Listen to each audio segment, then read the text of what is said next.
નમસ્કાર. સૌથી પહેલા એક વાત તમને કહી દઉં.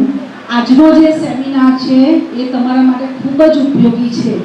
છતાં તમને એવું લાગે કે તમને આમાં ઇન્ટરેસ્ટ નથી તો શરૂ થાય તે પહેલા જ અહીંયાથી ઉઠીને જતા રહેજો ક્લાસની અંદર.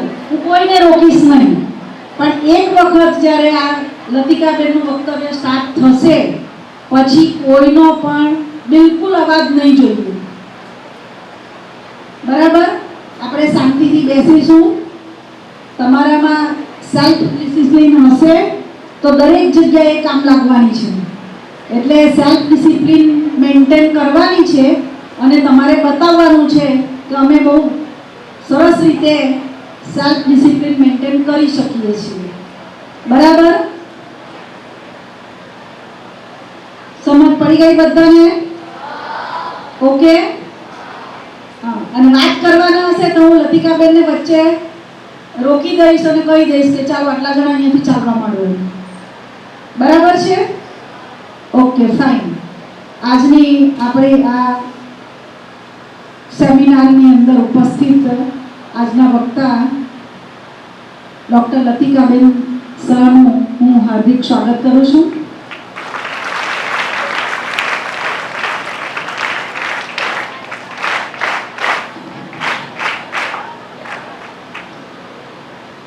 લતિકાબેન આમ તો સ્મીમેર હોસ્પિટલમાં પોતે ડૉક્ટર છે, પણ એના કરતાં એમની મોટી ઓળખ એ છે કે તમારા જેવી બધી દીકરીઓ જે છે એને મદદરૂપ થવાનું કામ કરે છે.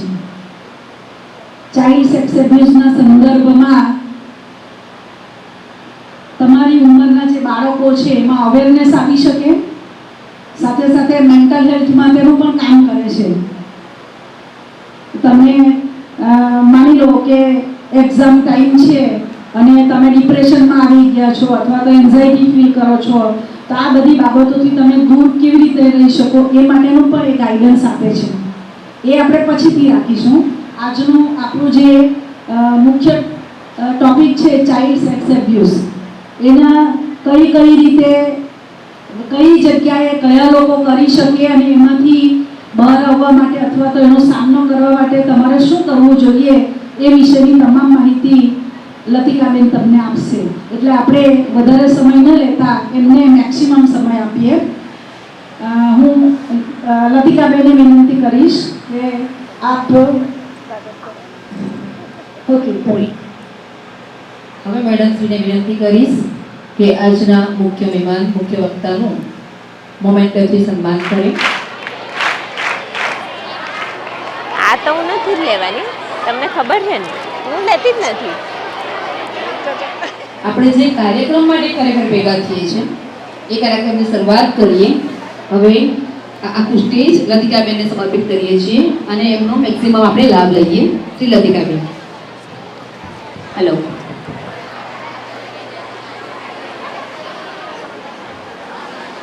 હેલો, પાછળ સંભળાય છે? બરાબર દેખાય? અત્યારે શું કહેવાનું? ગુડ મોર્નિંગ કહેવાનું? તો જોરથી ગુડ આફ્ટરનૂન. એટલા માટે કીધું કે અમુક લોકો ઊંઘી ગયા હોય તો જાગી જાય. ઓકે, આજે મેડમે જેમ વાત કરી, તમારે ત્યાં હું આવું ને તો તમારા ટીચર્સ એટલા સરસ બોલતા હોય ને તો કોઈ વાર એવું થાય મારે ખરેખર જરૂર છે. એ લોકો જ બહુ ફાઇન શીખવાડતા હોય છે. આપણે જેમ મેડમે કીધું ને એમ ઘણી બધી સ્કૂલમાં હું આ રીતે સેશન લેવા જઉં છું અને આજનો જે આપણો સેશન છે એમાં કેટલાક કિસ્સા હું રજૂ કરીશ. એ બધા સાચા કિસ્સા થયેલા છે.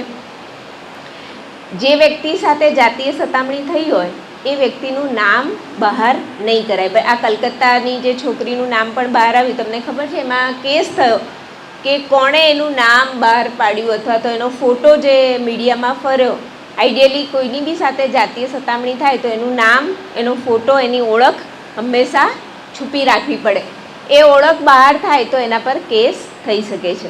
એટલે જેણે એની ઓળખ બહાર છતી કરી હોય એટલે આજે હું જેટલા બી કિસ્સા કહીશ એ સાચા કિસ્સા છે, પણ મેં એના નામ બદલેલા છે. પહેલાં એક રોશની નામની છોકરીની વાત કરીશ. રોશની 10મા ધોરણમાં છોકરી ભણતી હતી.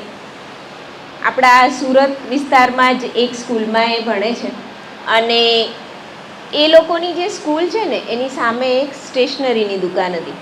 સ્ટેશનરીની દુકાનની સાથે એમાં કુરકુરે, લેઝ, જે તમે ચોકલેટ એવું બધું લો ને એવું પણ એ ભાઈ રાખતા હતા. રિસેસ પડે ને એટલે બધા છોકરા છોકરીઓ, એ એક જ દુકાન હતી એટલે ત્યાં કંઈક ખાવા માટે લેવાનું જાય. યુઝ્યુઅલી રિસેસમાં બધી ગીર્દી વધી જાય કે નહીં, તો એ દુકાનના જે ત્યાં માલિક અથવા તો જે કામ કરતા હતા એ ભાઈનું નામ આપણે મહેશભાઈ રાખ્યું. એ મહેશભાઈ શું કરે કે આખી ગીર્દીમાં જ્યાં બી રોશની દેખાય ને એ રોશનીને આગળ બોલાવે, એને પહેલાં એ વસ્તુ આપી દે. ઘણીવાર તો એવું કરે કે એને કુરકુરે જોઈએ કે લેઝ જોઈએ તે ફ્રીમાં આપી દે. ધીરે ધીરે પેલી રોશનીને એવું લાગ્યું કે આ મહેશભાઈ મારી કેર કરે છે, મને પ્રેમ કરે છે, અને એ લોકો વચ્ચે જે કહેવાય ને સંબંધ, પ્રેમ સંબંધ શરૂ થઈ ગયો. મહેશભાઈને પોતાને 2 છોકરાઓ હતા, અને જ્યારે આ રોશનીના પપ્પાને ખબર પડી તો શું કરે, પપ્પા લોકો યુઝ્યુઅલી એની સ્કૂલ બંધ કરાવી દીધી કે ભાઈ આવા બધા ધંધા કરવા માટે તારે સ્કૂલમાં જવાનું નથી. રોશની બહુ રડી, પણ સમહાવ એણે માની લીધું. હવે 10મા ધોરણની હતી, એ ભણતી હતી, એટલે કોઈએ કીધું કે ભાઈ એને તમે એટલીસ્ટ 10મા ધોરણની એક્ઝામ અપાવી દો. તો જ્યારે એની એક્ઝામનું ફોર્મ ભરવાનું હતું એ સ્કૂલે ગઈ, અને એ જ ટાઈમે પેલા મહેશભાઈ જોડે ભાગી ગઈ, અને પછી બહુ જ ખરાબ હાલતમાં સુરતના એક બાજુના ગામના હોટલમાંથી એ મળી આવી, અને ત્યારે એની માનસિક અને શારીરિક બંને પરિસ્થિતિ બહુ જ ખરાબ હતી. તો આવો એક કિસ્સો હતો. એના પછીનો એક કિસ્સો વાત કરું તો તમને જે મેડમે પૂછ્યું કે કેટલા જણ ન્યૂઝપેપર વાંચે છે, ખરેખર દરેક જણે ન્યૂઝપેપર વાંચવું જોઈએ.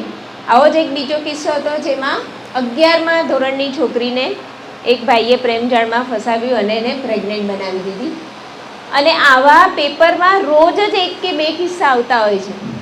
અને આપણા ત્યાં એક સમાજસેવક છે બીજા, એમણે એક સર્વે કરેલો, અને એમાં સુરતમાં સૌથી વધારે છોકરા છોકરીઓ છે કે જે 18 વર્ષ પહેલાં જ ભાગી જાય છે, લગ્ન કરવા માટે ભાગી જાય, અથવા તો કોઈ બી છોકરા છોકરી સાથે ભાગી જાય, અને પછી એ લોકો પૂરી જિંદગી એક હેરાન થતા હોય છે. બીજો એક કેસ કહું જેમાં સંજના નામની છોકરીનો. આ સંજના નામની છોકરી કોલેજમાં ભણે છે, નહીં સોરી 12મા ધોરણમાં ભણે છે. હવે એને કેવું હતું કે એ જે ઘરમાં રહે છે એની બાજુમાં જ એ લોકોના એક ફેમિલી ફ્રેન્ડ રહે છે, અને એ ફેમિલી ફ્રેન્ડ ડૉક્ટર છે. એના જે ભાઈ જે રહે છે એ ડૉક્ટર છે. સંજના જ્યારે પણ, સંજનામાં ઘર કેવું હતું કે નીચે એક રૂમ અને ઉપર 2 બેડરૂમ હતા. એની રૂમ ઉપર હતી. જ્યારે બી એની રૂમમાં વાંચે ને તો બાજુવાળા જે અંકલ છે જે ડૉક્ટર છે એ સંજનાને બારીમાંથી જોયા કરે. ઘણીવાર એની જોડે વાત કરવા ટ્રાય કરે, અથવા તો ઘણીવાર એ ડૉક્ટર અંકલ પોતાના પ્રાઇવેટ પાર્ટ સંજનાને બતાવે, અને સંજનાને એટલું બધું ખરાબ લાગે. તમે વિચાર કરો કે આવું આપણી સાથે થાય તો આપણને કેટલું ફીલ થાય, ને એટલી રડવા જેવી થઈ જાય, ગભરાઈ જાય, એનું ભણવાનું બગડે. પણ એનામાં એવી હિંમત નહીં હતી કે નીચે જઈને એના પપ્પાને વાત કરે. અને એ જ અંકલ પાછા એના ઘરે આવતા. જ્યારે એની સ્કૂલમાં આ રીતે સેમિનાર થયો ત્યારે એ છોકરીની હિંમત આવી, અને એણે ટીચરને વાત કરી, અને આ વસ્તુ બહાર આવી. આવા જે જાતીય સતામણી આજે ડૉક્ટર અંકલ કરતા હતા એને પણ જાતીય સતામણી કહેવાય. અને આવા આપણા સુરતમાં અને ઓલ ઓવર વર્લ્ડમાં આવા કિસ્સા થતા હોય છે. તમને જે બીજા કિસ્સા કહું તો એક કિસ્સો હતો જેમાં 16 વર્ષની છોકરી હતી, અને એની સાથે 14 વર્ષના છોકરાએ રેપ કરેલો. એના પછી બીજી એક 11 વર્ષની, 13 વર્ષની. તો આ જે તમારી એડોલેશન એજ છે, એટલે કે 10 વર્ષથી 19 વર્ષની ઉંમરની જે છોકરા છોકરીઓ હોય એની સાથે જાતીય સતામણીના કિસ્સા છાપામાં રોજ 1 કે 2 આવતા હોય છે. કાલે મેં તમારે જેવી જ ઇંગ્લિશ મીડિયમની જે છોકરીઓ છે એમની સાથે વાત કરેલું ને ત્યારે એમને પૂછેલું કે ભાઈ આ જાતીય સતામણી કોણ કરે? તો એ લોકોનું કહેવું હતું કે મેડમ કોઈ વિકૃત હોય કે સાયકો હોય કે ગાંડા જેવા જે લોકો હોય એ જ આવું કરે. આ એક બીજો સાચો કિસ્સો કહું તમને એક છોકરી હતી જેનું નામ સોનલ હતું. એ એક આપણા જ સુરતના એક એરિયામાં એ લોકો રહેતા હતા અને એના જે નાના નાની હતા એ ગામડામાં રહેતા હતા અને ત્યાં કોઈ સ્કૂલ કે એવું નહીં હતું. એટલે નાના નાની એમનો છોકરો એટલે કે આ સોનલના મામાને સોનલના ઘરે રહેવા મૂકેલો અને સોનલને ને મામાને બહુ ફાવતું, એને બહુ મજા આવતી મામા સાથે.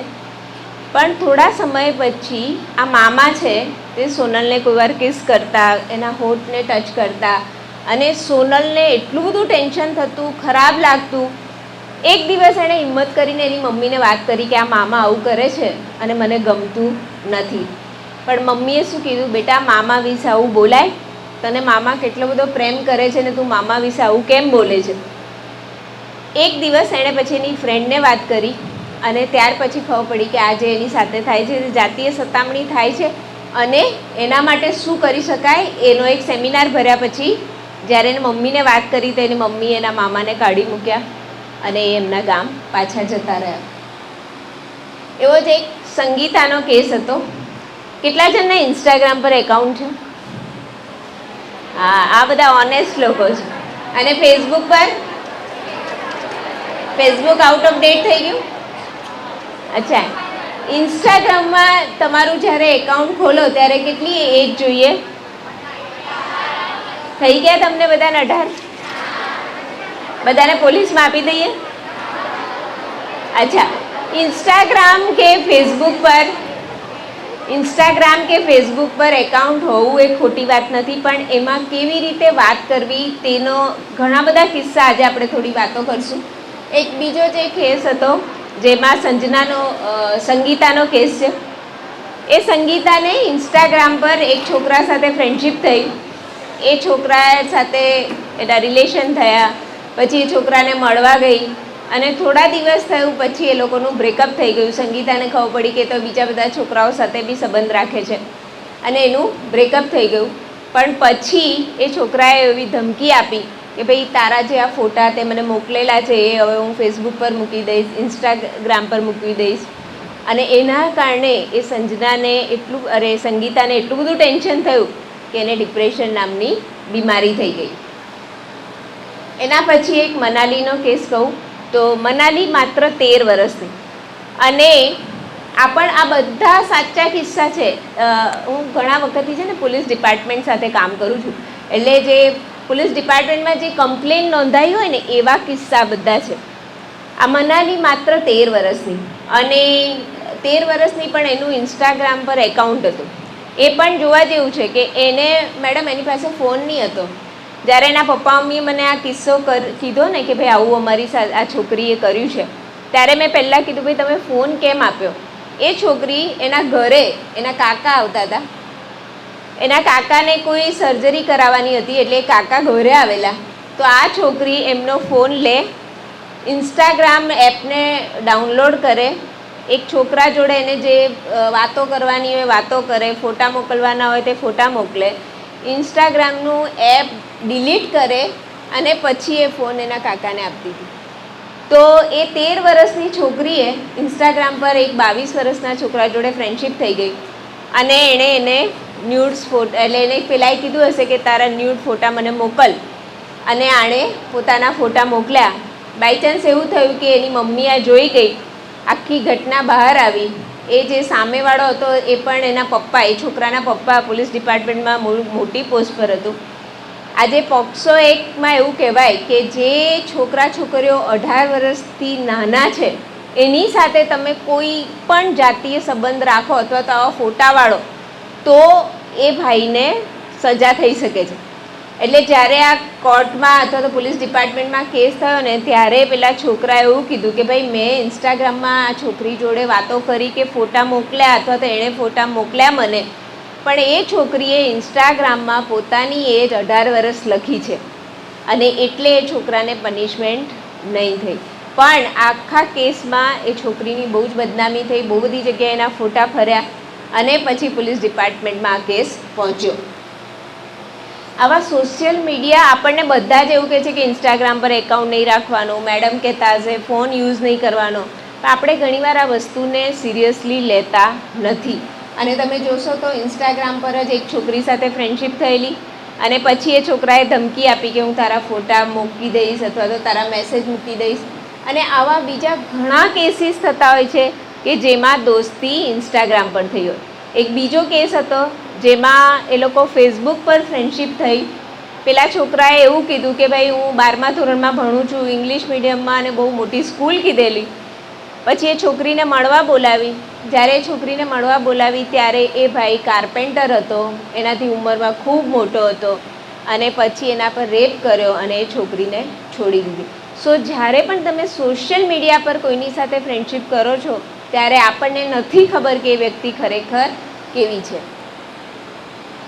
આપણે જ્યારે હું આ ચાઇલ્ડ સેક્સ એબ્યુઝ કે બાળકો સાથે જાતીય સતામણીની વાત કરું ને, એટલે તમારામાંથી અડધા ઓડિયન્સ એવું હશે કે મને તો બહુ જ સમજ છે, આ તો એવા લોકોની સાથે થતું હોય કે જેને બુદ્ધિ નથી અથવા તો ભણેલા ના હોય, બહુ ગરીબ હોય. પણ તમને નવાઈ લાગશે કે આ જે જાતીય સતામણી છે તે ભણેલા લોકો સાથે અને મોટી ઉંમરના છોકરા છોકરીઓ સાથે પણ થાય છે. એક તમને કેસ કહું જેમાં એક ડૉક્ટર પેરેન્ટ્સ હતા, હસબન્ડ વાઈફ બંને ડૉક્ટર્સ, એમની છોકરી 10મા ધોરણમાં ભણતી હતી. એને બોર્ડની એક્ઝામ માટે ફોટો પડાવવાનો હતો. જ્યારે ફોટોગ્રાફરના ત્યાં ગઈ તો ફોટોગ્રાફરે પહેલાં એની સાથે ફ્રેન્ડશિપ કરી અને પછી બીજી કે ત્રીજી વિઝિટમાં એની પર રેપ કર્યો. એ પણ ખૂબ હોશિયાર છોકરી હતી. એનો એક બીજો કેસ હતો જેમાં આવી રીતે મારો સેશન થયો ને પછી એક છોકરી આવી અને એ છોકરીએ એવું કીધું કે મારા બાજુવાળા પાડોશી છે એ મેડમ મને બહુ વખતથી આવી રીતે હેરાન કરે છે, એમના પ્રાઇવેટ પાર્ટ બતાવે છે, મને ગમે ત્યારે એમના ઘરે બોલાવે છે. તમને નહીં માનો, એ છોકરીના પપ્પા લોયર હતા અને બહુ ફેમસ લોયરની છોકરી. એટલે એટલા સારા ઘરના છોકરા છોકરીઓ પણ જાતીય સતામણીનો ભોગ બનતા હોય છે. એક બીજો ડૉક્ટરનો કેસ હતો, જેમ મેડમે કીધું ને કે મેન્ટલ હેલ્થના હું સેશન લઉં છું, તો એક મેડિકલ કોલેજમાં અમદાવાદમાં મેન્ટલ હેલ્થ માટે મેં સેશન લીધો. પછી રાતના ઘરે આવી ત્યારે એક છોકરીનો ફોન આવ્યો કે મેડમ મને ડિપ્રેશન નામની બીમારી છે. અમે વાત કરી. પછી એણે કીધું કે મેડમ મેં જોયું કે ફેસબુકમાં તમે ચાઇલ્ડ સેક્સ એબ્યુઝ માટે કામ કરો છો.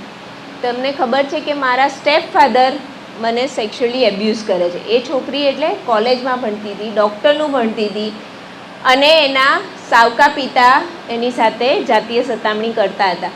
અને એને ડર હતો કે હું કોઈને કહીશ તો મારી આ કોલેજની ફી કેવી રીતે ભરાશે, મારી મમ્મીના બીજા લગ્ન છે તો એ બીજા લગ્ન બી તૂટી જશે તો લોકો મારી મમ્મીનો જ વાંક કાઢશે, અને એના લીધે એ છોકરી આ વસ્તુ સહન કરતી હતી. એક આવો પહેલાં છે ને જ્યારે અમે આવી સ્કૂલમાં સેશન લેવા જતા ને તો અમારી સાથે પોલીસ ડિપાર્ટમેન્ટના કોઈ ને કોઈ પોલીસ અફસર બી આવતા.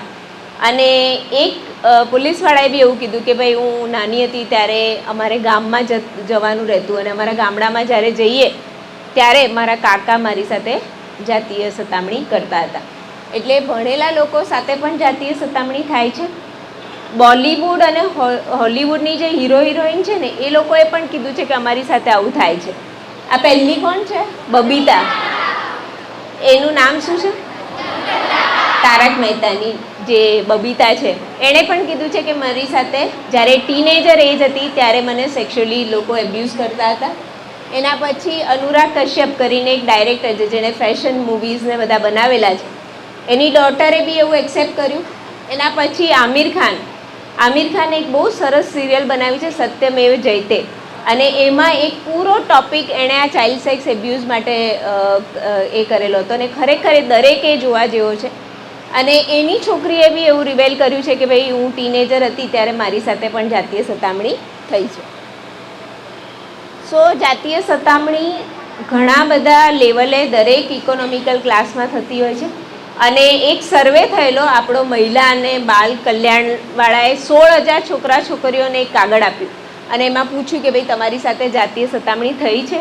તો એ જે ડેટા હતો એમાં 53% બાળકોએ એવું કીધું કે અમારી સાથે જાતીય સતામણી થઈ છે. 53% એટલે આપણે અહીંયાથી જેટલા બેઠા છે ને એમાંથી 50% સાથે ક્યારેક ને ક્યારેક જાતીય સતામણી થઈ છે. આપણે જે છાપાઓમાં વાંચીએ ને તે 10% છે. 90% તો આપણે કમ્પ્લેન કરતા જ નથી. કેમ લોકો કમ્પ્લેન નથી કરતા? શું કારણો હોઈ શકે? શરમ આવે એકદમ? શરમ આવે આપણને કહેતા? એક. બીજું કારણ? હે? બદનામી થાય. પછી બીજું કઈ કારણ? હે? સામેવાળા ટોર્ચર કરે, બરાબર છે. પછી ઘણીવાર એવું થાય કે આપણે હિંમત કરીને પપ્પા મમ્મીને કહી દઈએ, પણ ઘણીવાર મમ્મી લોકો પણ વિશ્વાસ કરતા નથી. સો આવા ઘણા બધા કારણોને લીધે 90%માં બહાર નથી આવતું. આપણે અત્યારે જેટલું સાંભળીએ છીએ તે 10%, બરાબર. સો 90%માં થતું નથી. કોણ કરે? કોણ કરે તમને ખબર છે? આપણી સાથે આવું એબ્યુઝ કોણ કરી શકે? જાતીય સતામણી જે થતી હોય છે એ કોણ કરે? આપણા નજીકના માણસો. Very good. કોણ બોલ્યું? ઓકે. પછી બીજા કોઈ નજીકમાં માણસોમાં કોણ કોણ આવે? રિલેટિવ્સ. Very good.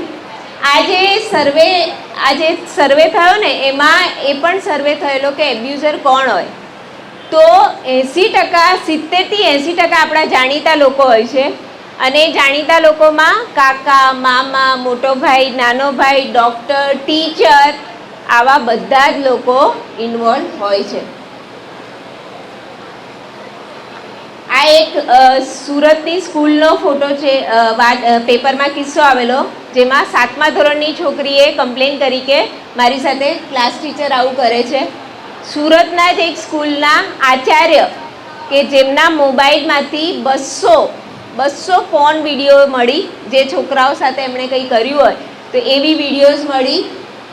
એના પછી ભટારમાં એક હતો જેમાં એક શેઠની છોકરી હતી 6 વર્ષની, એમાં એનો નોકર એને સેક્સ્યુઅલી એબ્યુઝ કરતો હતો.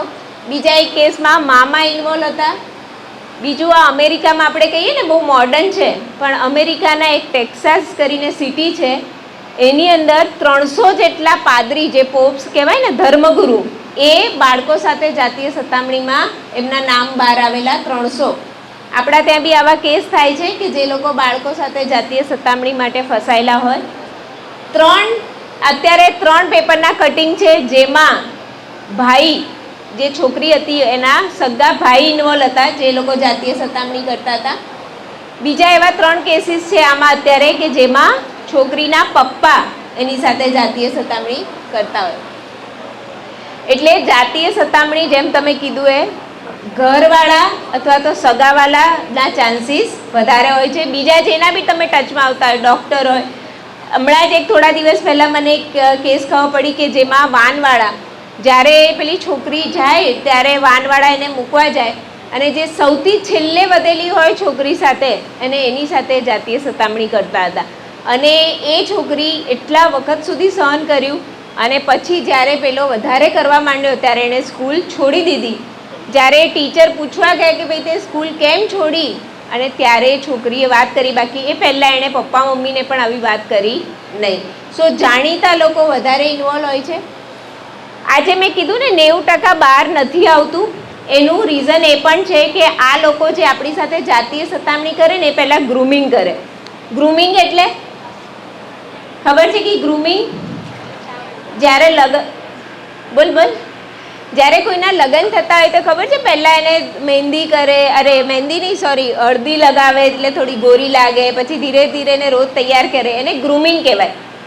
તો જે લોકો આપણી સાથે આ જાતીય સતામણી કરતા હોય ને એ પહેલાં આપણું ગ્રૂમિંગ કરે. ગ્રૂમિંગ કરે એટલે આપણી સાથે ફ્રેન્ડશિપ કરે.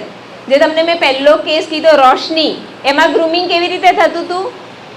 એને 5 રૂપિયાની લેઝ લઈ આપે અથવા તો ઘણીવાર એને ફ્રીમાં આપી દે. બધા બેઠા હોય તો સૌથી પહેલાં એને બોલાવે, તો એને પટાવવા માટે પહેલાં એની સાથે વધારે પડતી વાતો કરે, એને એવું કહે કે તું મને સૌથી વધારે ગમે છે, અને પછી કરતા હોય છે. ઘણીવાર ગિફ્ટ લઈ આપે. એક છોકરીનો કેસ કહું કે એક છોકરી એટલે રસોઈવાળી હતી એની મમ્મી, અને એની મમ્મી માંદી હતી. તો એ દિવસે એ છોકરીને જવાનું હતું રસોઈ માટે, અને એ કાકા હતા એના ઘરે, એકલા જે કાકા રહેતા હતા એના ઘરે એને રસોઈ બનાવવા જવાનું હતું. તો જ્યારે એ છોકરી ગઈ ને તો કાકાએ રોજ એને કહે કે મને તું માથું દબાઈ આપ, પગ દબાઈ આપ, અને પછી એ કાકા એને 10 રૂપિયા 20 રૂપિયા આપી દે. એટલે છોકરી ખુશ થઈ જાય કે આ દાદા સારા છે. અને પછી જ્યારે એ છોકરી બીજા ત્રીજા દિવસે ઘરે ગઈ ત્યારે એવું કહે કે તું મારા પગ દાબ, તું મારા પ્રાઇવેટ પાર્ટને ટચ કર, અને એ છોકરી ગભરાઈને ભાગી ગઈ. પછી એની મમ્મીને વાત કરી અને આ કિસ્સો બહાર આવ્યો. સો ઘણીવાર એ લોકો આવું પૈસા આપે અથવા તો ગિફ્ટ આપે એ રીતે પટાવે અને પછી એની સાથે જાતીય સતામણી કરતા હોય છે. આ દેખાય છે ખોટા વખાણ કરે તો એડોલેશન છે ને એટલે તમારી એજ 10 થી 19 વર્ષની જે એડોલેશન એજ હોય ને એજમાં તમારા કોઈ વખાણ કરે, તમને એવું કહે કે તું મને બહુ ગમે છે, તો આપણે પટી જવાના ચાન્સ વધારે હોય છે. હું તો એક કિસ્સો કાયમ કહેતી હોઉં છું. પાલનપુરનો એક ડૉક્ટર ફેમિલી છે. એ ડૉક્ટર ફેમિલીમાં એક છોકરી હતી અને એ છોકરીને મૂકવા અને લઈ જવા માટે એક ડ્રાઈવર હતો. આ જે છોકરી હતી એ થોડી શ્યામ હતી, એટલે એની સ્કૂલમાં એવું હતું બધી જ છોકરીઓના બોયફ્રેન્ડ હતા, પણ આ છોકરીનો બોયફ્રેન્ડ હતો નહીં. આ ડ્રાઈવર છે ને બધી જ વાતો એ છોકરીની સાંભળે કે એ બીજી ફ્રેન્ડ્સને વાત કરે ને બધું. તો એને થયું કે આ બિચારીનો બોયફ્રેન્ડ નથી, એટલે એણે શું કર્યું, એ છોકરીને પટાવવાનું શરૂ કર્યું. એટલે શું કે તું બહુ સરસ દેખાય છે, તારા કપડાં મને બહુ ગમે છે, તારી મમ્મી તારી જોડે સારું વર્તન નથી કરતી પણ હું તને સમજું છું. અને ધીરે ધીરે એ છોકરીને પટાવીને પછી એ છોકરી સાથે શારીરિક અડપલા કરવા માંડી. બાય ચાન્સ એની મમ્મી એક દિવસ જોઈ ગઈ અને એમણે ડ્રાઈવરને કાઢી મૂક્યો, પણ એક દિવસ એ ડ્રાઈવર અને એ છોકરી ભાગી ગયા અને પછી ખૂબ ખરાબ હાલતમાં એ છોકરી પકડાઈ. સો આ જે આપણી સાથે જાતીય સતામણી કરે ને એ લોકો પહેલાં આપણને આવું પટાવતા હોય છે અને પછી આપણું શારીરિક શોષણ કરતા હોય છે. ઘણીવાર એ લોકો ધમકાવતા બી હોય કે તું કોઈને કહીશ ને તો હું તારી મમ્મીને મારી નાખીશ, અથવા તો તારું તે જ મને આવું કરવા કીધેલું એવું કહીશ, તો એ રીતે બી આપણે ડરી જતા હોય છે. એક કેસ હતો જેમાં આ એક છોકરી હતી, એના પપ્પા મમ્મી સાથે એ થોડા દિવસો પહેલાં સુરતમાં રહેવા આવેલા. એ લોકોને ઘર જ ના મળે, એટલું બધું ઘર માટે એ લોકોએ મહેનત કરી. બાય ચાન્સ એક દિવસ એને ઘર મળી ગયું અને જ્યારે એના પપ્પા મમ્મી નોકરી પર જાય ત્યારે આ છોકરીને હમણાં થોડા દિવસથી સ્કૂલમાં રજા હતી, એ છોકરી ઘરે હોય તો જ્યારે બી એના પપ્પા મમ્મી જાય એટલે જે મકાન માલિક છે તે આ છોકરીને હેરાન કરે અને એણે ધમકી આપેલી કે જો તું કોઈને કહીશ તો હું તારું ઘર ખાલી કરાવી દઈશ. અને એ છોકરી એટલી બધી ડરી જાય છે કારણ કે એને એવું ખબર છે કે ભાઈ ખૂબ મહેનતે મને આ ઘર મળ્યું છે અને જો આ મકાન માલિક મારા પપ્પા મમ્મીને કમ્પ્લેન કરશે તો મારા પપ્પા મમ્મી મને જ ખીજાશે. તો ઘણીવાર એ લોકો આવી ધમકી આપતા હોય છે અને પછી જાતીય શોષણ કરતા હોય છે. મેં તમને કીધું કે અહીંયા આપણે જેટલા બેઠા છે એમાંથી 50% સાથે ક્યારેક ને ક્યારેક જાતીય સતામણી થઈ છે. તો જાતીય સતામણી કોને કહેવાય? જાતીય સતામણી બે ટાઈપની આવે. એક જાતીય સતામણી જેમાં આપણને કોઈ અડતું નથી અને છતાંય આપણે એવું કહી શકીએ કે આણે મારી સાથે જાતીય સતામણી કરી છે. જે તમને મેં ડૉક્ટરવાળો સંજનાવાળો કિસ્સો કીધો, એમાં જે ડૉક્ટર એ પ્રાઇવેટ પાર્ટ સંજનાને બતાવતા હતા તો એને પણ જાતીય સતામણી કહેવાય. તમે જાઓ છો, કોઈક છોકરાઓ તમને જોયા કરે છે તો એને પણ જાતીય સતામણી કહેવાય.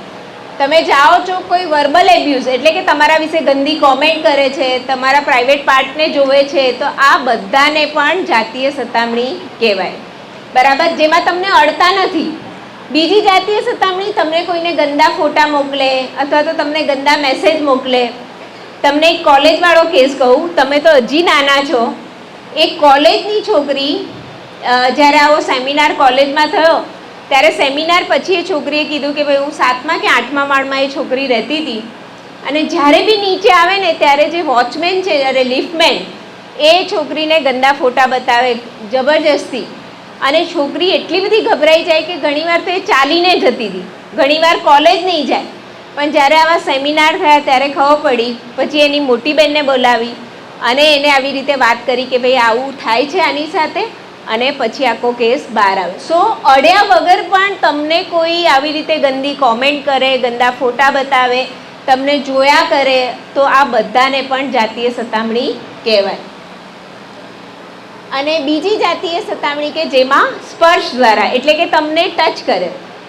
અમે જ્યારે 1 થી 4 ધોરણના બચ્ચાઓને શીખવાડીએ ને કે જાતીય સતામણી કોને કહેવાય અથવા તો ચાઇલ્ડ સેક્સ એબ્યુઝ, તો એ બચ્ચાઓને શું કહીએ કે ભાઈ કોઈ તમારા પ્રાઇવેટ પાર્ટને ટચ કરે તો એને જાતીય સતામણી કહેવાય. પણ તમે લોકો હવે મોટા થઈ ગયા છો, તમને કોઈ પણ જગ્યાએ કોઈ અડે, તમને અનકમ્ફર્ટેબલ ફીલ થાય, તમને ગમતો નથી એ સ્પર્શ, તો આવા બધા ટચને અનસેફ અથવા તો બેડ ટચ કહેવાય. પડી ખબર? કોઈ પણ વસ્તુ ક્યાંય તમને કોઈ અડે છે, પ્રાઇવેટ પાર્ટને તો ઠીક છે, જે હોઠ છે, છાતીનો ભાગ છે, બે પગની વચ્ચેનો ભાગ અને પાછળનો ભાગ, એને તો કોઈ ટચ કરે તો એને બેડ ટચ કહેવાય જ. પણ એના સિવાય પણ તમને કોઈ અહીંયા ટચ કરે છે, તમને સારું ફીલ નથી થતું, તમને અનકમ્ફર્ટેબલ ફીલ થાય છે, તો એવા ટચને પણ બેડ ટચ અથવા તો અનસેફ ટચ કહેવાય. સો એક છે સ્પર્શવાળી જાતીય સતામણી અને બીજી મેં તમને શીખવાડી બિનસ્પર્શ. સ્પર્શવાળામાં તમારા કોઈ બી પ્રાઇવેટ પાર્ટને ટચ કરે અથવા તો તમને એવું કહે કે તારા ફોટા પાડવા દે, તો આ બધાને જાતીય સતામણી કહેવાય. હવે જ કોઈ તમારી સાથે જાતીય સતામણી કરે તો તમે કેવી રીતે પ્રોટેક્ટ કરશો? કેવી રીતે પ્રોટેક્ટ કરશો? હે? મારી દેવાનું? હા કે ના? બીજું કઈ? જોરથી બૂમો પાડવાની? ઓકે, એક જણે સાચો જવાબ આપ્યો. આપણે જે પોલીસ ડિપાર્ટમેન્ટ વાળા હોય ને એ સૌથી આમ મજબૂત હોય. તો આપણા ત્યાં એક પોલીસ ડિપાર્ટમેન્ટમાં ડીસીપી મેડમ હતા, વિધિ ચૌધરી. એ મેડમ એવું કહેતા કે યુઝ્યુઅલી આપણી સાથે આ જાતીય સતામણી કરે ને એ લોકોના હાઇટ બોડી આપણા કરતાં વધારે હોય, એટલે ઘણીવાર આપણે મારવા જઈએ ને તો ઉલટા ફસાઈ જઈએ. સો ક્યારે બી તમને જાતીય સતામણી, તમને એવું લાગે કે કોઈ મને હેરાન કરે છે, તો પહેલાં તો તમારે જોરથી ના પાડવાની છે. કેવી રીતે આવડે? નો કે તો જોરથી? જોરથી. હા, અવાજ નીકળ્યો ખરી. સો ક્યારે બી તમને એવું લાગે કે તમારી સાથે કોઈ આવું કરે છે તો જોરથી ના પાડવાની છે, બરાબર? એના પહેલાં જો અમે લોકો જ્યારે નાના છોકરાઓને શીખવાડીએ ને આવું, અને પછી એ નાના છોકરાઓ શું કરે, કોઈ પણ ટચ કરે ને એટલે ટીચર પાસે જાય, મેડમ માણે બેડ ટચ કર્યું. એ મેડમ બિચારી કંટાળી જાય કે આ લોકોને ક્યાં શીખવાડ્યું. પણ તમે લોકો મોટા છો, સો જ્યારે પણ કોઈ ટચ કરે ત્યારે તમારે આઈડેન્ટિફાય કરવાનું છે, રેકોગ્નાઇઝ. અમે 4 આર શીખવાડતા હોય છે. પહેલો આર છે રેકોગ્નાઇઝ. રેકોગ્નાઇઝ એટલે ઓળખવું. તમને કોઈ ટચ કરે છે, તમારે પહેલાં આઈડેન્ટિફાય કરવાનું છે, is it A safe touch or unsafe. કોઈ પણ ટચ કરે તો એવું નહીં કહેવાનું કે ભાઈ આ ભાઈ બેડ ટચ છે. તમને એટલી સેન્સ છે, તમે જેટલા સ્માર્ટ છો તમને ખબર પડી જાય કે કોઈ આ સારી રીતે ટચ કરે છે કે ખરાબ રીતે. સો પહેલાં તમારે સ્પર્શને ઓળખવાનો, અને તમને એવું લાગે કે આ સ્પર્શ ખરાબ છે તો તમારે શું કહેવાનું? જોરથી ના પાડો. નાથી ના માને તો શું કરવાનું?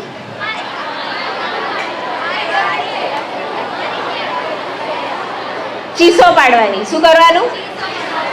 એના પહેલા એક વાક્ય વાંચવાનું છે. કોણ વાંચશે?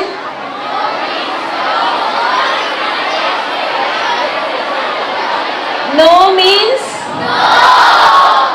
ના સિર્ફ એક શબ્દ નહીં, એટલે આ કઈ મૂવીનું છે? પિંક. પિંક મૂવી જોઈ છે કોઈએ? પિંક મૂવીમાં બચ્ચન આવું કહે છે કે ભાઈ ના એટલે મારી નામાં હા નથી, મારી ના એટલે ના છે, અને મને હું ના પાડું તો મને ટચ કરવું નહીં.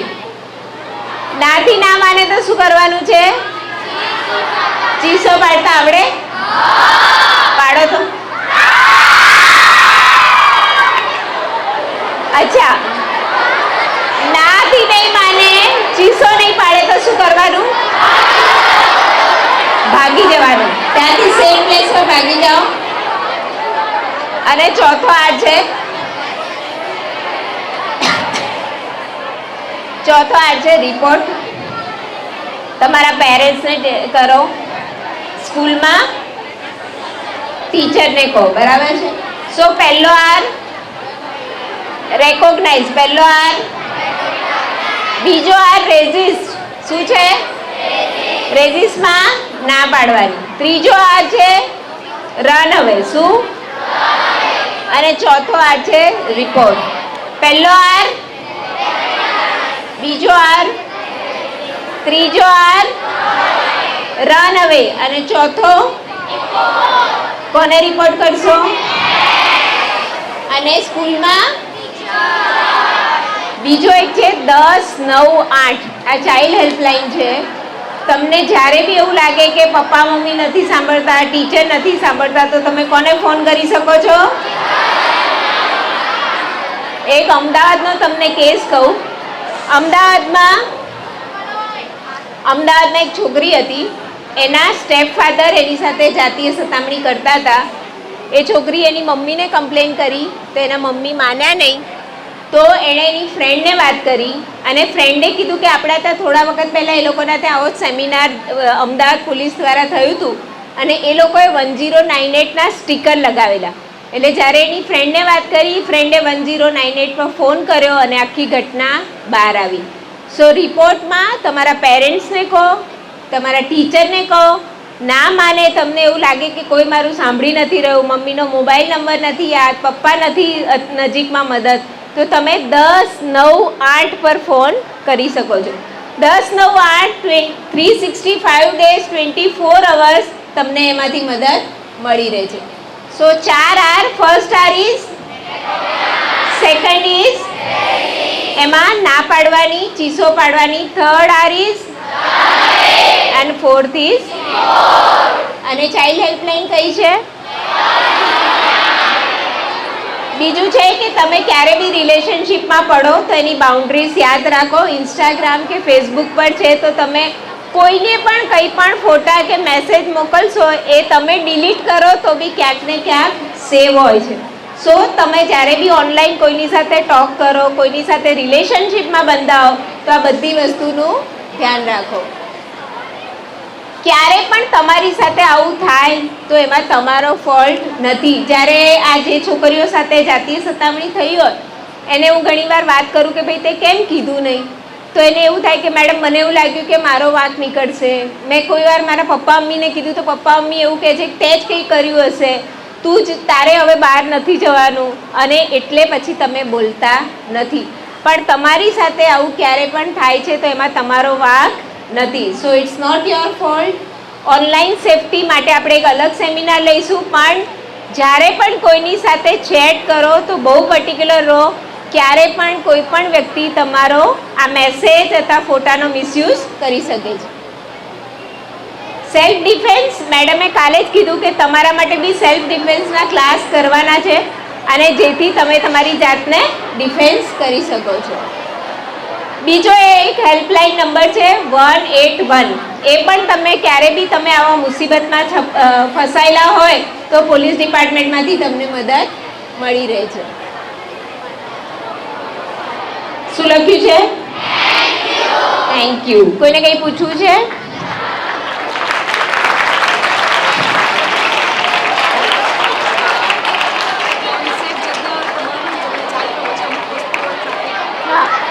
હેલો, મેડમે એક સરસ વસ્તુ યાદ કરાવી કે કાલે જ અમને એક જણે પૂછ્યું હતું કે મેડમ આપણે કોઈ જગ્યાએ એકલા જતા હોઈએ અથવા તો ત્યાં કોઈની મદદ નહીં મળે તો શું કરવાનું, જ્યાં એટલે વેરાન જગ્યા હોય તો એના માટે ઘણીવાર તમે જોયું હશે કે એમેઝોન પર ને એના પર મળતા હોય છે, તમારે પેપર સ્પ્રે આવે કે તમે સ્પ્રે કરો તો અંદરથી મરચી પાવડર નીકળે અથવા તો પેપર પાવડર નીકળે. પછી એ પેલી પણ આવે કે તમે વિસલ જેવું વગાડો તો પણ તમને મદદ મળી રહે. પછી નાઈફ આવે છે નાના નાના. અત્યારનો જે કેસ કીધો ને તમે બધાએ કે રેપનો કેસ વાંચ્યો, જે કલકત્તાવાળો કેસ છે. સો એ ડૉક્ટર છોકરી હતી અને કેટલી મોટી ઉંમરમાં, અને હોસ્પિટલ જેવી જગ્યામાં થયેલું. આપણને તો એવું ખબર પડે કે હોસ્પિટલ જેવી જગ્યામાં આવું થાય. સો સેફટી માટે આપણે બધાએ કંઈક ને કંઈક આપણા પર્સમાં, આપણી બેગમાં, અથવા તો હમણાં એક કેસ થયેલો મેડમ કે એક છોકરીની બેગમાં હતું પણ એની બેગ એની પાસે નહીં હતું. એટલે અમે હમણાં દરેક સ્કૂલમાં એવું કહીએ છીએ કે તમારું જે કિચન હોય ને સાયકલનું કે ઘરનું, તો એ કિચનની અંદર જ એક વસ્તુ રાખવી, કારણ કે એવા ચાન્સ વધારે છે કે આપણું પર્સ અલગ જગ્યાએ પડી હોય, બેગ અલગ જગ્યાએ પડી હોય, પણ ઘણીવાર આપણા ચાવી આપણા હાથમાં હોય છે. તો એની અંદર જ એક વિસલ જેવું આવે છે તે રાખો, જે તમે વગાડો તો આજુબાજુની હેલ્પ મળી રહે. બીજું જે નાનું નાઈફ છે અને આ સ્પ્રે છે એમાં કંઈક ને કંઈક એવી રીતે રાખવાનું કે જે આપણી પાસે રહે, જેથી તમે સેફ રહી શકો. કોઈને કંઈ પૂછવું છે? Okay, thank you.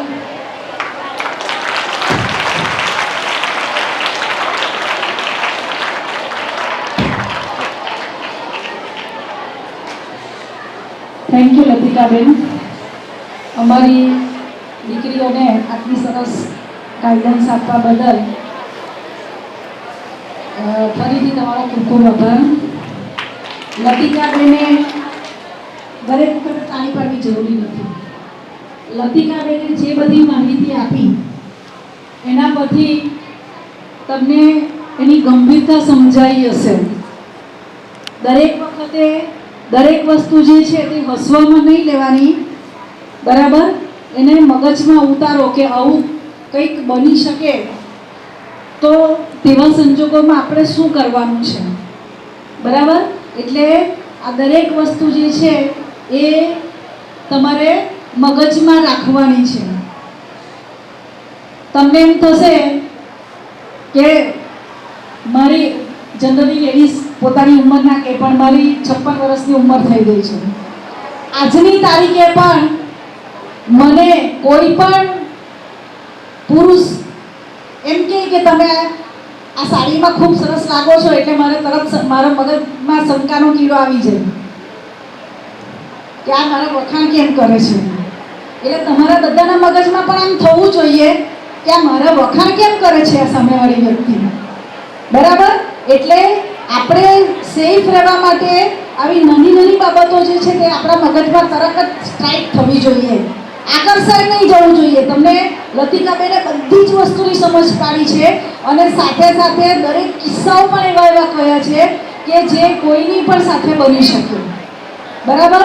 એટલે આજનો સેમિનાર જે છે એના માટે તમારે શું કરવાનું છે? પહેલું તો તમારા મગજમાં ઉતારવાનું છે કે આવું આવું બની શકે. એના માટે મારે આવી રીતે સજાગ રહેવાનું છે, બરાબર? બીજું, તમારા ઘરે જઈને પણ વાત કરવાની છે, બરાબર? તમે રહેતા હોવ તો આજુબાજુ જે પણ છોકરીઓ રહે છે એ લોકોને પણ તમારે વાત કરવાની છે કે આવું આવું થઈ શકે, કોણ કરી શકે, બરાબર છે? એટલે તમારે એકલા જાગૃત નથી તમારો, પણ તમારી આજુબાજુમાં જે પણ વ્યક્તિઓ છે તે લોકોને પણ તમારે જાગૃત બનાવવાના છે, બરાબર? ઉતરી ગયું બરાબર માઇન્ડમાં? કોઈને કંઈ પ્રશ્ન છે? તમારી સાથે કશું બન્યું નથી, માની લો તમારી આજુબાજુ કોઈક વ્યક્તિને આવું થયું હોય, કોઈક છોકરીને આવું બન્યું હોય અને તેના સંદર્ભમાં તમને પ્રશ્ન હોય મનમાં તો તે પણ તમે પૂછી શકો.